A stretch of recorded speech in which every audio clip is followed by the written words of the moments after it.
जैसा हमको पता है कि पिछला वर्ष मुख्य रूप से कोरोना वर्ष ऐसा माना जाएगा।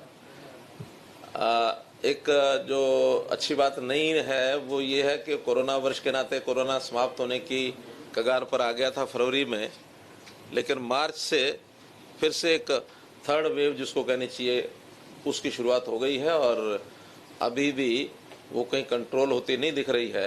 कुछ प्रांतों में तो देश भर में काफ़ी स्टीप इंक्रीज भी हुआ है, हमारा प्रांत भी उसमें एक है।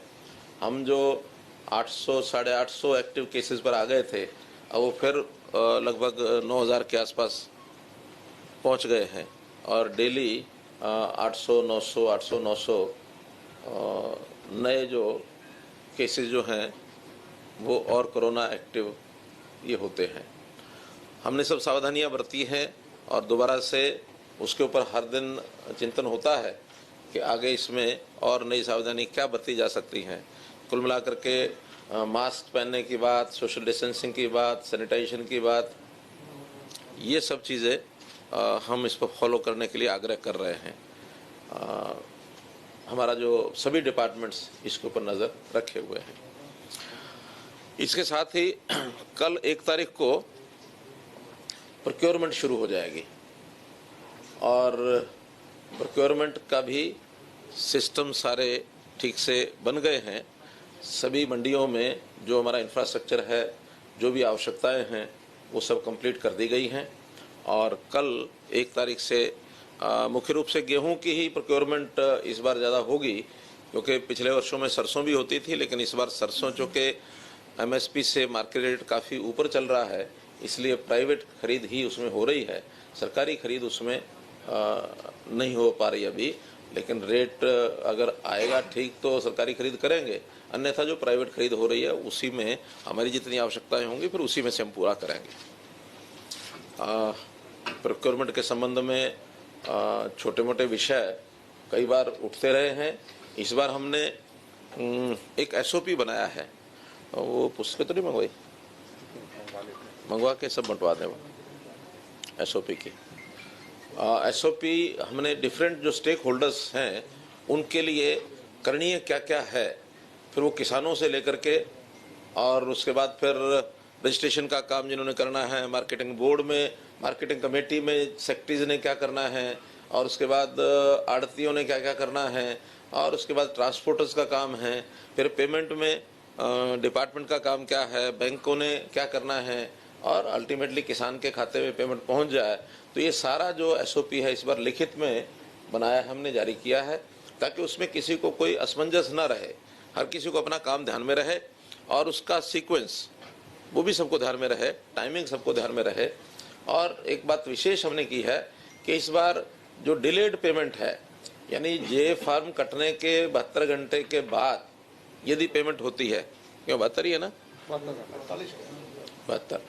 72 घंटे के बाद अगर डिले होता है तो फिर इंटरेस्ट देंगे हम 9% का। और इस बार इनबिल्ट सॉफ्टवेयर हमने कहा है कि सॉफ्टवेयर में इनबिल्ट कर दें, ताकि जिस दिन पेमेंट हो रही है, जिस दिन उसका जो भेजा जाएगा बैंक को, उस दिन तक, क्योंकि एक दिन बाद में बैंक लेता है, बैंक जिस दिन हम बैंक को डायरेक्ट करते हैं उसके बाद एक दिन के अंदर वो करते हैं, तो वो एक दिन जोड़ करके 72 घंटे है, डिपार्टमेंट ने 48 घंटे लिए। तो ऐसा उसके बाद अगर डिले होता है तो फिर किसान को 9% का इंटरेस्ट भी साथ में जाएगा और पेमेंट किसान को डायरेक्ट जाएगी। एक समाचार पत्र में हमारे किसी बंधु ने छाप दिया अपने में से ही कि किसान जो है वो आड़ती को आड़त देंगे, ये गलत है। हाँ, आड़त तो जो है वो सरकार ही देगी, आड़ती की आड़त तो वो सरकार देगी, डिपार्टमेंट देगा जो प्रोक्योर कर रहे हैं।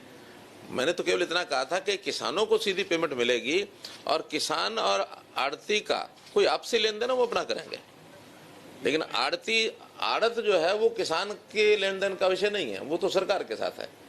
तो आड़त जो है वो सीधी सरकार की ओर से ही मिलेगी उनको। तो ये स्पष्ट करने के लिए मैंने आपको बताया।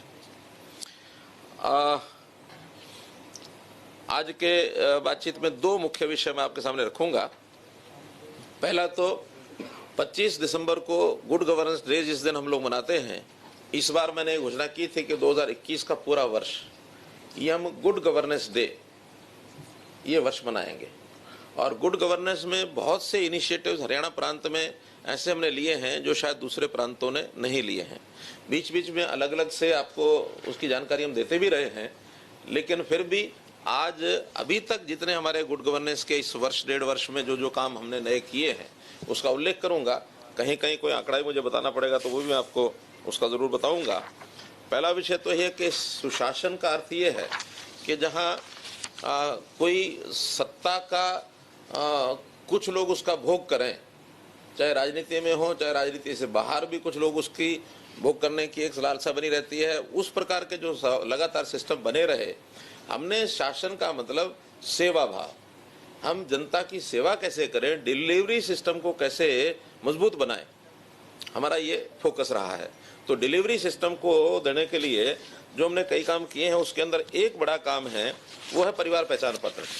परिवार पहचान पत्र के माध्यम से अब हम प्रदेश के हर नागरिक और हर परिवार उसका डाटा हम इकट्ठा कर रहे हैं, सर्वे करा रहे हैं, और सर्वे कराने के बाद हर परिवार का सोशो इकोनॉमिक स्थिति स्टेशन क्या है और उसके आधार पर उसको किस किस योजना का लाभ लेने का वो पात्र है, चाहे वो केंद्र सरकार की योजना हो चाहे प्रदेश सरकार की योजना हो, वो जो पात्र होगा उस पात्र को ही सबसे पहले उस योजना का लाभ मिलेगा। अगर मेरिट इसकी हमको बनानी होगी तो वो रिवर्स इकोनॉमिक जो उसका स्टेटस है वो उसकी मेरिट होगी। सबसे ज़्यादा जो कम आय वाला व्यक्ति होगा वो सबसे पहला पात्र होगा। उसी में हमने एक बड़ी योजना जिसका कल से ही एक प्रकार से शुरुआत कर रहे हैं वो है मुख्यमंत्री अंत्योदय परिवार उत्थान योजना। 1 लाख परिवार उसकी सिलेक्शन वो हमने शुरू कर दी है। लगभग 12-13 हज़ार परिवारों का आय का जो मूल्यांकन है, आय का वेरिफिकेशन है, वो हमारे पास होके आ गया है। साथ साथ आता रहेगा, साथ साथ उस पर हम काम करते रहेंगे। लगभग 1 लाख परिवार की पहले चरण के अंदर ये हमारी योजनाएं होंगी। उसमें 8-10 तरह के काम डिपार्टमेंट्स ने मिलकर सोचे हैं जिसमें उनकी ऑप्शन ली जाएगी कि वो क्या काम करना चाहता है। वो कहीं, क्योंकि सामान्य व्यक्ति होंगे इसमें, सामान्यतः जो अनपढ़ गरीब परिवार हैं वही ज़्यादा होंगे, और उनको जो काम करने लायक खास करके मजदूरियां हैं, कई तरह की ठेकेदारी की मजदूरी है, कहीं मनरेगा का काम है, कहीं पंचायत में तरह तरह के काम हैं, या इंडस्ट्री के अंदर इस प्रकार के लोगों की प्राइवेट नौकरियों की ज़रूरत पड़ेगी तो वो उनको ऑफर करेंगे। कुछ इंडस्ट्री के लोगों से हमारा तालमेल कर भी लिया हमने। और जहाँ कहीं सरकार में आवश्यक होगा और उसकी इतनी योग्यता किसी की होगी तो सरकार में देंगे। कोई सेल्फ एम्प्लॉयमेंट के नाते अपना रोजगार करना चाहता है, मानो कोई 2 पशु बांध करके दूध का काम करना चाहता है तो उसको आर्थिक सहायता उसकी वो कराएंगे, बैंक से कराएंगे। बैंक से बहुत सी स्कीमें हैं, बहुत सी ये जो माइक्रो फाइनेंस के सिस्टम्स हैं बहुत एजेंसियों के, उनके साथ हमने बातचीत की है। उनका हम भी जो है अपने सिस्टम से उनको सहायता कर सकते हैं। अर्थात कोई भी परिवार जिसकी न्यूनतम आय 1 लाख रुपया प्रति वर्ष जरूर हो, ऐसी योजना पर हम काम कर रहे हैं। सरकारी नौकरियां अपने को जैसे बताया कि हमने पारदर्शी तरीके से नौकरियां दी, ये भी हमारा अपने आप में एक यूनिक एक प्रोजेक्ट जिसमें न पर्ची न खर्ची, ऐसा एक विषय जो सारे देश में इसकी जानकारी लोग हमसे लेते हैं कि आप इसको कैसे संभव कर पाए हैं।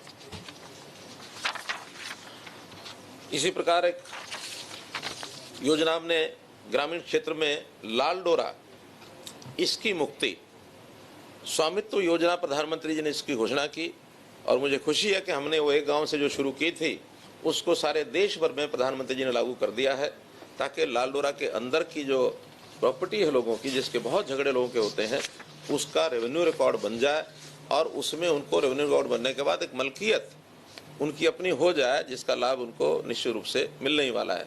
झगड़े खत्म होंगे, बैंक से कोई फाइनेंस करा सकता है और उसको बेचना हो तो आसानी से अच्छी कीमत पर बेचता भी है। इसके कारण से गांव की प्रॉपर्टी की कीमत भी बढ़ गई है। तो इसलिए ये एक स्वामित्व योजना ये हमने शुरू की। ऐसा पानी बचाने का एक संकल्प हमने लिया है कि पानी का प्रबंधन ये अच्छा किया जाए, बल्कि उसके लिए तो बजट में हमने कहा है कि ये 2 वर्षीय जल प्रबंधन योजना 2 साल की योजना बनाएंगे, जिसमें पानी की एक एक बूंद इसको बचाना और उसको मानो अगर गंदा पानी है या यूज जिसका है उसको रीयूज करने के लिए 25% का टारगेट हमने रखा है इस बार के 25% पानी जो ट्रीटेड वाटर है उसका उपयोग, चाहे इरिगेशन के लिए, चाहे इंडस्ट्री के लिए, चाहे बागवानी के लिए, जहाँ भी उसकी आवश्यकता होगी उसका उपयोग करेंगे। इसमें हमने मेरा पानी मेरी विरासत ये योजना भी चलाई ताकि किसान वो पानी का कम उपयोग करे और जो डार्क जोन हो गए हैं उसके अंदर पानी का दोहन वो कम करेगा। तो उसको भी लगना चाहिए कि मेरी जमीन बिना पानी के इसका कोई उपयोग नहीं है, कोई अर्थ नहीं है। मैं अपने आने वाली पीढ़ी को जमीन के साथ पानी का भी प्रबंध करके जाऊं कि पानी भी बचा रहना चाहिए। उसके लिए रिचार्जिंग के हमने प्रोजेक्ट चालू किए हैं। धान की बजाय अन्य फसलें लोग बोएं उसके लिए अलग से इंसेंटिव दिए हैं। तो एक ये नई योजना हमने की है। फसल का ठीक ब्यौरा ये किसानों का बना सकें और रेवेन्यू रिकॉर्ड के साथ जोड़ के बना सकें। आज किसान जो है उसकी ठीक परिभाषा इसका भी एक अभाव है। आज वो जमीन का मालिक है, खेती करता है कि नहीं करता है, किसान उसी को माना जाता है। हम उस पर नए प्रकार से आ रहे हैं। मालिक होना एक चीज़ है, खेती करना दूसरी चीज़ है। वो स्वयं जो मालिक है वो खेती कर भी सकता है और वो नहीं भी कर सकता है, तो वो ओनर ऑफ द लैंड कहलाएगा। लेकिन जो काश्तकार है, अगर वो मालिक खुद काश्तकार है तो किसान भी होगा। अगर वो खुद काश्तकार नहीं है तो जो खेती करता है, चाहे उससे ठेके पर लेकर करता है, बटाई पर लेकर करता है, तो वो जो है किसान वास्तव में वो कहलाएगा। और अभी तक ऐसे किसान जो खुद भू मालिक नहीं हैं उनको बहुत कठिनाई होती है। जितने मुआवजे हैं, जितनी सेल प्रोसीड्स हैं, ये उनके खाते में नहीं जाते। हमने बदल करके मेरी फसल मेरा ब्यौरा इसमें जो खेती करता है उसका अलग से उल्लेख करके सारे लाभ उसको देने के लिए शुरुआत की है। इसके लिए बहुत जल्दी एक लेजिस्लेशन भी लेके आएंगे हम। उस लेजिस्लेशन में भी आज जिनको खतरा ये रहता है कि हमारी गिरदावरी के कॉलम में केवल मालिक का ही नाम होना चाहिए, दूसरा होगा तो उसको खतरा हो जाता है कहीं मेरी जमीन पर कब्जा ना हो जाए, हम उस लेजिस्लेशन से उनका भय भी दूर करेंगे कि जो खेती करता है वो किसान है, वो मलकियत से उसका कोई संबंध नहीं है। मालिक हो भी सकता, नहीं भी हो सकता, या जो मालिक है वो किसान हो भी सकता, नहीं भी हो सकता। तो ऐसा एक बिल्कुल क्लियर कट कंसेप्ट ये हम नया लेकर के आए हैं। किसान वो मालिक है, खेती बटाई पर दे रखी तो वो मालिक है। किसान तो आएगा जिससे जो खेती कर रहा है, वो उसका खेती करने के बाद आधी बटाई उसको देता है, वो उसका इनकम उसकी आधी है। लेकिन किसान जो खेती खुद करता है वो किसान है। ऐसे ही नौकरियों के लिए खास करके ग्रुप सी और डी, इसमें मल्टीपल जितनी भी डिमांड आती रहती है, हर डिमांड के साथ उसकी जो फॉर्म भरते थे और उसमें साल भर में कई बार एग्जाम देना, हर एग्जाम के लिए पोस्टें कितने भी हों, लाखों लोग लाइन में लगते थे, एग्जाम देते थे। तो हमने उसको वन टाइम रजिस्ट्रेशन ये शुरू किया है और एक eligibility test, common eligibility test, इसका एक प्रावधान किया है जो अब अगले इस वर्ष से शुरू होने वाला है। रजिस्ट्रेशन शुरू हो गई है, उसकी अंतिम तिथि अभी हमने 31 मार्च रखी हुई थी, लेकिन आज मैं उसकी घोषणा कर रहा हूं कि वो 31 मई हमने कर दी है, 2 महीने और बढ़ा दिया है। अभी तक आंकड़ा जो बताया जा रहा है मुझे, 4,59,521 कैंडिडेट ने अपने फॉर्म भर दिए हैं, जिसमें से 3,20,000 हरियाणा के रेजिडेंट्स हैं और कुछ ऐसे जिन्होंने स्पेसिफाई नहीं किया कि वो हरियाणा के हैं, बाहर के हैं। 1,36,000 ऐसे हैं, हो सकता है ये भी हरियाणा के हों या बाहर के हों, लेकिन जिन्होंने स्पेसिफाई किया है 3,20,000 हैं। हम इसके साथ परिवार पहचान पत्र भी जोड़ने वाले हैं ताकि उससे ये सुनिश्चित हो जाएगा। जोड़ दिया, हाँ नहीं कर रहे हैं अभी वो 1,36,000 जो ऐसे ही हैं। वो बाहर की स्टेट का दिखा देते हैं, तो जो हरियाणा का दिखाएगा वो परिवार पहचान पत्र जरूर दिखाएगा, जो हरियाणा का नहीं दिखाएगा वो अभी उसके बिना भी रजिस्टर कर सकता है, क्योंकि हम संवैधानिक तौर पर उसको मना नहीं कर सकते। तो रजिस्ट्रेशन तो वो भी कराएगा। 31 मई, 2 महीने और बढ़ा दिए, क्योंकि अभी सारा ये जो एग्जाम होंगे वो मई के बाद ही होंगे। 3 महीने तो अभी हमने जो एजेंसी हायर करनी है एग्जाम के लिए, वो सारे सिस्टम के लिए, उसको 3 महीने का टाइम चाहिए, वो अभी हम करने वाले हैं ताकि 3 महीने उसमें लगेंगे। और उसके बाद फिर जून के बाद फिर इस बीच में जो नए रिजल्ट्स भी लोगों के आ जाएंगे वो भी इसमें जोड़ पाएंगे मई तक। ऐसे ही ये जो IAS HCS जो कुछ सीटें मुख्यमंत्री की मुट्ठी में होती थी, हमने वो खोल दी। हमने कहा भाई हमको अपने हाथ से किसी को ना IAS बनाना ना HCS बनाना, आओ जो योग्यता रखते हैं उनका एग्जाम होगा, उसमें जो मेरिट में आएंगे उस मेरिट के बाद जो प्रोसीजर होगा उससे वो बनेंगे। और इसमें HCS तो आपको पता है एक खेप बन चुकी है, IAS भी एग्जाम होकर के उसकी एक लिस्ट UPSC में जा चुकी है, उनका प्रोसीजर है, वो जिनको सिलेक्ट करके भेजेंगे उनको हम सिलेक्ट करेंगे। तो ये भी अपने आप में एक नया एक जो हमारा सुशासन का एक बिंदु। एक हमने कॉलेज विद्यार्थियों के लिए निशुल्क पासपोर्ट ये बनाने का भी जो कार्यक्रम चलाया है, उसमें जो अप्लाई करता है वो बाद में उसके डॉक्यूमेंट्स वो जमा कराता है, तो 6800 विद्यार्थियों को निशुल्क पासपोर्ट जारी कर दिए गए हैं। एक विचार वो जो फाइनल कर दें उसको भी करते हैं सर। वो विचार ये है कि अभी तक तो जो अप्लाई करते हैं उन्हीं के लिए पासपोर्ट बना के देते हैं हम। अब एक कैटेगरी पोस्ट ग्रेजुएट के जो भी विद्यार्थी होंगे वो अप्लाई करें ना करें उन सबको पासपोर्ट देंगे। अभी इसके नीचे नहीं किया, इसके नीचे जिनको बनवाना बनवाएं, लेकिन पोस्ट ग्रेजुएट के जितने विद्यार्थी यूनिवर्सिटीज़ में हैं या कॉलेजेस में हैं हरियाणा में, उनको सबको कोई ना भी अप्लाई करे, सबका एक प्रकार से पाठ्यक्रम का हिस्सा हो जाएगा कि डिग्री लेके जाएगा तो साथ में पासपोर्ट लेके जाएगा।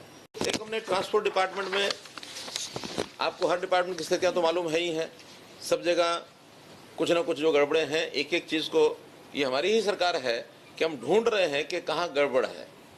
हमको कोई शिकायत करे या न करे, लेकिन हम उनको ढूंढ के उसको ठीक कर रहे हैं। जहाँ पता लग जाए उसकी इंक्वायरी भी कराते हैं, उसके लिए टीमें भी बनाते हैं, उसके लिए चाहे विजिलेंस हो चाहे और कोई तरीका हो, उन सबको बुक करते हैं ताकि शुद्धिकरण कर सकें। तो ये हमने एक ट्रांसपोर्ट डिपार्टमेंट में ऑपरेशन शुद्धि ये एक कार्यक्रम चलाया। सभी डिस्ट्रिक्ट लेवल के जो हमारे RTAs हैं उनको नाम दिया है DTOs नए तय किए, और उसमें जो ठीक DTOs हमको हमारे हिसाब से ध्यान में आए वो सब तय किए हैं। और उसके कारण से जो रिजल्ट निकला है, मैं एक आंकड़ा दे रहा हूं आपको, नवंबर 19 से मार्च 20 तक कुल 9800 चलान हुए, जिसमें से 8823 का निपटान भी हो चुका है। 37,000 करोड़ रुपए की राशि मिली।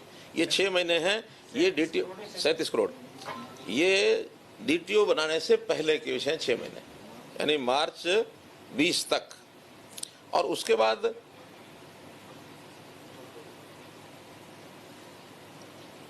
नवंबर 20 से और 29 मार्च, यानी यही कॉरेस्पॉन्डिंग पीरियड इस समय का, इस 6 महीने में नवंबर दिसंबर जनवरी 5 महीने में, इन 5 महीनों में जहां पहले 9000 चालान थे, अब ये 25,000 चालान हुए हैं। और इसमें से 22,400 का निपटान हो चुका है और 72 करोड़ रुपए की राशि ये वसूल की गई है। यानी एक प्रकार से डबल ये राशि हो गई और डबल से भी ज्यादा चालान भी हुए। तो ये एक परिणाम है उसका कि कुछ लोग अब थोड़ा ठीक शिद्दत से काम कर रहे हैं कि गलत काम को नहीं करने देने, चाहे वो ओवर स्पीडिंग हो, चाहे वो ओवरलोडिंग हो, किसी भी प्रकार की, या डॉक्यूमेंट्स नहीं है उसको ठीक करके चलें। तो एक एक चीज़ को ठीक कर रहे हैं। एक योजना आगे हमारी है कि ओवर स्पीडिंग जो है, कुछ एरिया जैसे हम तय करने वाले फास्ट रोड्स जिसमें ऑटोमेटिक चालान हो, ऑटोमेटिक चालान हो। सुझाव तो यहाँ तक भी आया है कि चालान की जो राशि है वो ऑटो डेबिट हो जाएगा, मांगना भी नहीं पड़ेगा। कोई यहाँ से दिल्ली जा रहा है, रास्ते में कब चालान हो गया और कब उसकी राशि बैंक से निकल गई, उसको एक SMS जाएगा, you have been challan under this this this and this much amount has been debited from your account. अब एक सुझाव है, देखें डिपार्टमेंट के लोग इसको कितना जल्दी तैयार कर सकते हैं। लेकिन मैं बता रहा हूं कि हम अपने सुशासन को किस तरीके से आगे बढ़ा रहे हैं, उसका एक मैं उदाहरण दे रहा हूं आपको।